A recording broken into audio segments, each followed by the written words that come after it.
அருகில் உள்ள ஒரு ஒரு கடற்கரையை அண்டிய பகுதி. உண்மையில் அதுதான் நீங்கள் ஏற்கனவே சொன்னது போன்று இந்த கரையோர கட்டுமானம் மற்றும் வளங்களுக்கான திணைக்களம், coastal construction and resource development department.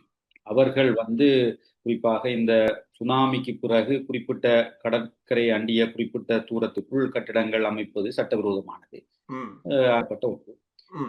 அது அந்த பகுதியை அகற்றுமாறு கரையோர கட்டுமான அந்த திணைக்களம் அறிவுறுத்தி இருந்தது. அது ஏற்கனவே இந்த திணைக்களம் கரையோர சட்டவிரோதமாக இவ்வாறு கரையோரங்களில் அமைக்கப்பட்டிருக்கின்ற ஹோட்டல்கள், மற்றது மீன்பிடி நோக்கத்திற்காக போடப்பட்டிருக்கிற ஹோட்டல்கள் பல்வேறு இடங்களில் அகற்றி இருக்கின்றது. அதனுடைய தொடர்ச்சியாக இதையும் அகற்றுமாறு அவர்கள் உத்தரவிட்டிருக்கிறார்கள். அகற்றாவிட்டால் அவர்கள் அகற்றாதவர்களுக்கு எதிராக வழக்கை தொடர்வார்கள், சட்ட ரீதியாக அந்த விடயத்தை கையாளுவார்கள்.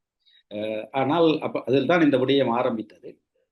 ஆனால் அவர்கள் அப்பொழுது எங்களுக்கு 2 வார அவகாசம் தருமாறு கூறப்பட்டிருக்கிறது. ஏனென்றால் அந்த பகுதியிலே உள்ள ஒரு பௌத்த பிக்கு அதற்கான உரிமம், அந்த காணிக்கான உறுதி தன்னிடம், அது தனக்கு வழங்கப்பட்ட ஒரு காணி என்ற அடிப்படையில் அதை சட்ட ரீதியாக நீங்கள் அதை தனக்கு எதிராக நடவடிக்கை எடுக்க முடியாது என்றும் அவர் சில வாதங்களை முன்வைத்திருக்கிறார்.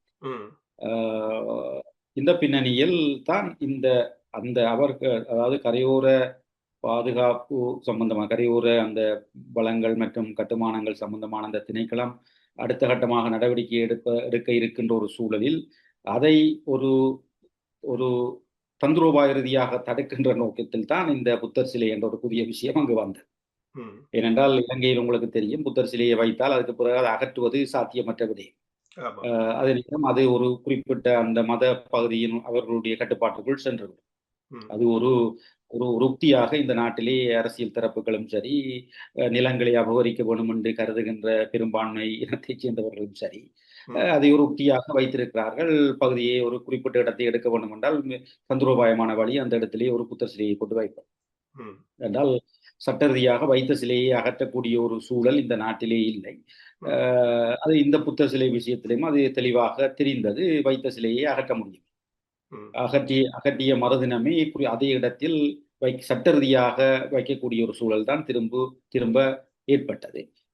அடிப்படையில் இது ஒரு தங்களுடைய சொந்த நலன்களுக்கான ஒரு உத்தியாகத்தான் இது ஆரம்பித்தது. இது ஒரு அரசியல் பெரிய திட்டங்கள் இதுக்கு பின்னால் இருக்கிறதாக நான் நினைக்கிறேன். ஆனால் இவ்வாறான விஷயங்களை அரசியல் தரப்புகள் தங்களுக்கு சாதகமாக பயன்படுத்திக்